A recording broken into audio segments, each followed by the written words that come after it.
Welcome, everyone, to episode 3 of Wellness Talk with Dr. K. Today, my guest is Rupa Mannan. Rupa, would you like to introduce yourself? Hello, my name's Rupa. I'm a dentist and I work in South Australia in Adelaide. I'm a UK graduate and I moved to Australia about 5-6 years ago now. Thank you very much for having me on the podcast, Lawrence. It's great to have you. Rupa's got the world famous Traveling Dentists and Doctors community group on Facebook. So we're going to be discussing a little bit about travel and how you got started. So if you want to give us a bit of an intro on how what made you start the group and how did you get the inspiration? So I travelled to Australia on a working holiday visa about 5-6 years ago. And along my journey, I had to learn a lot of new things. Moving to another country, you have to learn so much about just regular things, how to get a license, how to find a job, lots of different things. And really, I started the group because I thought that it would be really fantastic to connect people and dentists and doctors specifically who live and work in different countries. But also for us to be able to just share some holiday tips and inspire each other for our next holidays, where to go, what to do. So that's it, yeah. Well, that's fantastic, because I know as dentists often we see the four walls of our surgery. We don't really get out much in terms of our working day. So holidays are really important to kind of give you that break from work and for your mental health. You know, I've been talking a lot about the physical stuff on my wellness minute and stuff, but you know, mental health is just as important. And that break of getting away somewhere so you can unwind and relax and you know, physically remove yourself from that environment, I think is really important. So you've got a great group going there. And I mean, what are your thoughts on that in terms of holidays? You know, benefiting your mental health? I think that you're exactly spot on. I think holidays are really important. They're important for you to have physical rest, because our job is quite a physical job. It is. From the surgery, also to have a mental break from your working environment and to explore somewhere new, to try out new experiences, try some things that you've not tried before. Get out of your comfort zone, and I think it's a chance for your mind to reset and also to have some thinking space. Definitely, and it's really important. Also, being exposed to different cultures and different environments, I think it's a great learning experience. And definitely, you know, if you're going as your family, if you're taking your kids, you know, if we then to get a different worldview, to be exposed to different people and different cultures, I think is amazing. I think it's a great learning experience. Definitely. So well done. So in terms of going places, what would you say your favorite holiday destination is, or the one that's been the most influential on you? That's a tough one. I love so many places. It's so hard. I think what I'd say is that my favorite place that I visited this year was Italy, Lake Como. I went with my younger sister. Yeah. And it was her birthday. And what I enjoyed about it was just the scenery, just the lake, the architecture. They have these beautiful gardens that you can visit. And I just felt like it was amazing. The food was great. It's a different culture. Yeah. I love Italy. I think I have to say Italy for this year. Great. Yeah. So there we have it, Rupa's top tip, Italy. And I mean, it's great that people are able to travel again, you know, after COVID, and everybody's been kind of locked down and unable to leave the country. I think a lot of people want to get out and explore again. Yeah, definitely. Europe seems to be a very popular destination at the moment. Sorry? I said Europe seems to be a very popular destination at the moment. Yeah, definitely. I think also with the weather there at the moment, because it's their summer, it's a top place to go, and it's just exciting just to get on the plane, you know. Yeah, so it's an unfamiliar experience. It's been so long. Yeah, I think I just enjoyed every part of it, and I think Italy is just a gorgeous place. There's so many different landscapes. There's just the food is amazing, and there's something for everyone there. Well, that's fantastic. And so do you have any travel tips for people? Rupa's travel tips? Top travel tips for Rupa? I would say the things I do before I'm going to go on a long flight, also going from Australia to Europe, it's not a short journey. Yeah. So you have to plan yourself very well. I think the first thing is stay hydrated. Yes. You know, when you're traveling places, you need to make sure you've got enough hydration to kind of help you get through your journey. Also, I always wear flight socks. Yeah, very good. Compression socks. Yeah, because I don't want a DVT. No, definitely don't want a DVT. So I usually have them packed in my hand luggage. And just before I'm getting on the plane, because they can make you feel quite warm, I'll just swap over my socks to flight socks. Fantastic. And then I always carry some slippers for the plane. Yeah. So that I find that my shoes, when I'm on a plane, if you're on a long journey, they can feel quite constricted. But then I think I do like having some shoes or, you know, something in the middle. So I wear slippers. Yeah. I always carry, on a long flight, I carry a change of clothes in my hand luggage and kind of important essentials, so that if I'm stopping somewhere or something happens, I've got some clothes. Yeah, that's a good tip. In case your luggage goes to a different destination than you do. That's right. There's been a lot of reports about that, and a lot of people using air tags in their luggage as well, just to kind of have like a safety net of knowing how to track your luggage if it does go missing. Yes, yeah. So that's a good tip as well. Get an air tag for your luggage. And the last thing I would say is always carry a battery pack for your charging your phone. Yeah. There's so much on your phone these days that you have to carry, whether it be some electronic form of a vaccination certificate or something or other you're booking. And if your phone battery dies, it can be quite annoying. So carry a battery pack. Definitely. Okay, fantastic. There's some really good tips there. And yeah. Okay, so also tell us a little bit about your group and you know, the content on your group and your what you aim to achieve with it, and how people can find you. Well, I'll put a link to your group in the notes. Oh, fantastic! So the group is called Traveling Doctors and Dentists, and it's a place for you to post your holiday pictures. It's a place for you to post any questions you might have about moving overseas or traveling abroad, and a place really for us all to connect and find hints and tips. And I am open and happy to share, you know, anything that might be useful to others who are thinking about moving or traveling to Australia.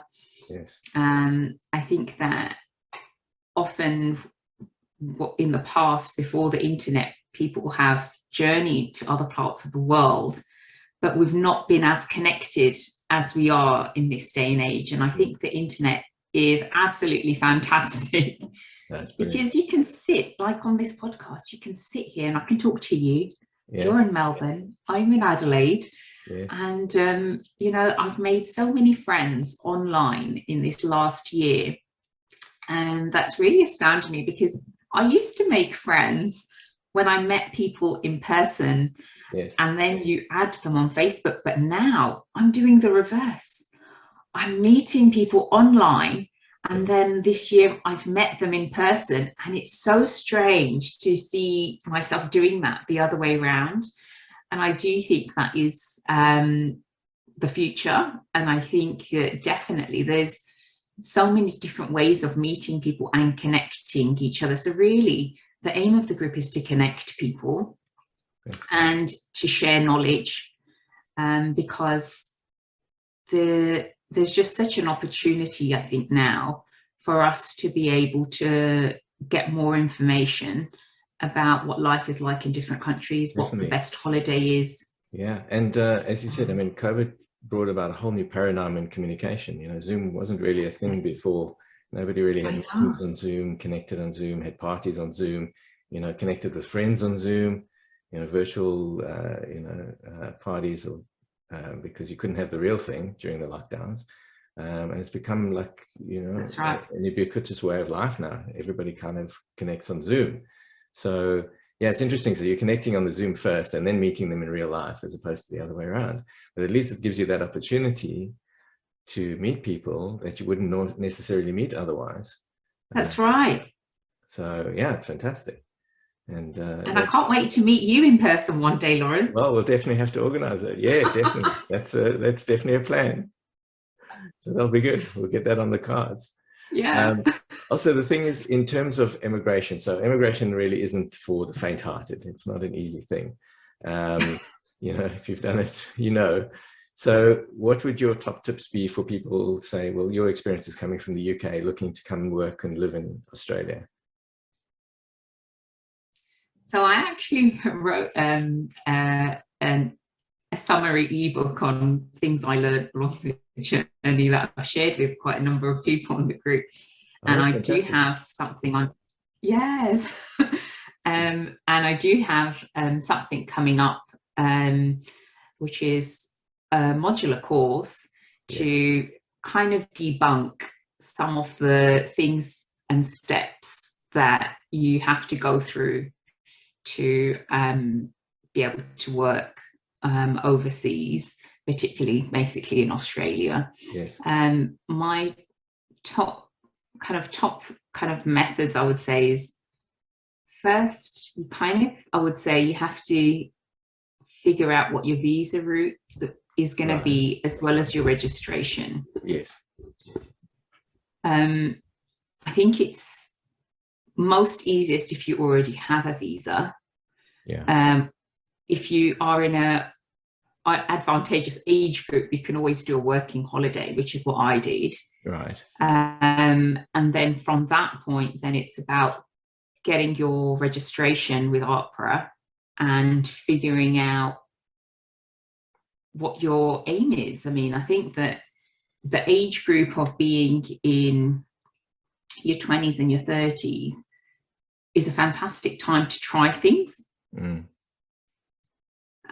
Particularly before you have any kind of big commitments that mean you have to be locationally restricted. Yes. I definitely recommend people go and try something new, live in another country. A lot of people do gap years before they do their GCSEs or A-level, before they do their university degree, sorry. Yes. And it just opens your mind in so many ways. Definitely. And I think working in a different country, if you can, also gives you a little bit of an insight into how things work elsewhere in the world. And you can do a working holiday like you did. It's fantastic. Yeah. So I think we'll link to your ebook as well, so people can have a look at that. So fantastic. And that's great. And anything else that you would like to add in terms of working here in Australia compared to, say, the UK? What your experience has been like? I've had really positive experiences here. What I've enjoyed the most about working here is the quality of life I feel I enjoy here. Yes. Because of the weather, it's most of the year it's a blue sky. I know we're in like winter at the moment. Yes. Yes. And I'm wearing a jumper. Even if it is colder, there is a blue sky, and the sunshine, that to me makes all the difference. And being able to live near the beach, it's just fantastic. I think it's amazing. That's great. I'm glad you're enjoying it. Oh, that's fantastic. Yeah. And so, Rupa, in terms of coming from overseas to migrate to Australia, what are the things that you had to navigate that were different, or systems you had to get used to or explore to settle?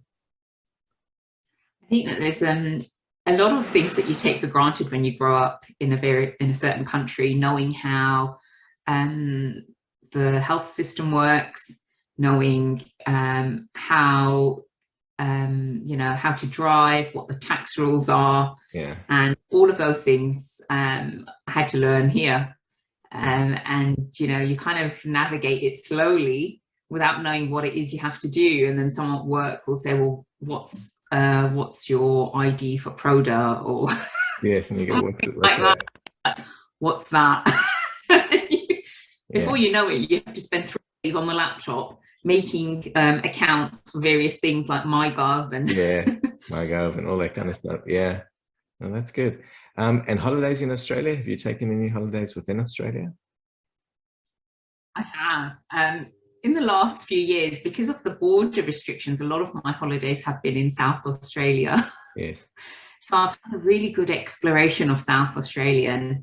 And before that, I also took a trip we went to Ningaloo in WA. Right. And that was fantastic. I don't know if you've ever, been. So every year around March time, it's whale shark season. So all the whale sharks congregate there. Wow. And you can swim with them. And also there's a lot of manta rays. Right. So Ningaloo is kind of geographically on the other side of Australia to the Barrier Reef. Yes. And so there's all the kind of coral reefs there. And it's a bit harder to get to compared to the Barrier Reef. Yes. A lot of people say that is what contributes to it keeping its beauty. Right. The top places I enjoyed there were Exmouth, and there's the national park there, and there's a turquoise bay. It was really nice. You can do a drift snorkel there, where you just kind of get in at a certain point and the current will take you along and you can see all the fish and stingrays and things. Really, really lovely. That's amazing. And the other place I enjoyed quite a lot was Coral Bay. Right. It's the kind of place where when you go there, you'll start going on the real estate website because you think you might want to live there. But yeah, you can just snorkel out from shore and go as far as your comfort zone. Yes. Yeah, and that was my first kind of snorkeling holiday, I'd say. And then I was hooked. It sounds absolutely amazing. Definitely have to check that out. Yeah, it's I definitely recommend it. All right, definitely on the list. I'm putting it down on the list to do. Rupa, what are the next plans for terms of holidays? Where do you think you want to go next? I would love to go to Uluru. Yeah. And I'd love to go like by road. I want to drive there, get 4-wheel drive and just go and explore that, go on some walks. Yes. I also would love to go see more of Queensland. Yeah. A lot of my patients, they always, whenever my patients come in, I love to talk about where they've been on holiday. Yeah. And I get some great holiday tips. That's good. Good source of tips. Yeah. Yes, I've been told Port Douglas is really beautiful. Port Douglas is really nice as well. Really beautiful. Right. And I want to see some turtles. I love turtles. Yeah. You know, when they're just hatched and they just go in. Yes. So beautiful.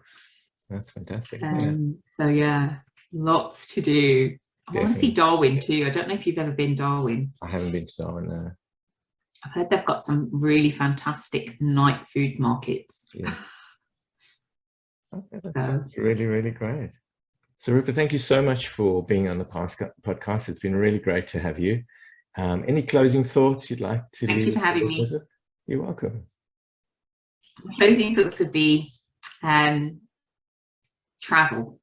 Take some time off, enjoy your holidays, and try something new, because when you try new things, you never know, that new thing that you learn might become your next life passion. Definitely. That's fantastic advice. So Rupa, I really appreciate you coming on the podcast. Thank you so much. It's been great. And we'll have to do Thank you. Again. You're most welcome. Thanks everyone for tuning in. If you enjoyed the podcasts, please like and subscribe on YouTube. You can also catch us on Apple Podcasts or Spotify. Look forward to seeing you in the next episode. Have a great day.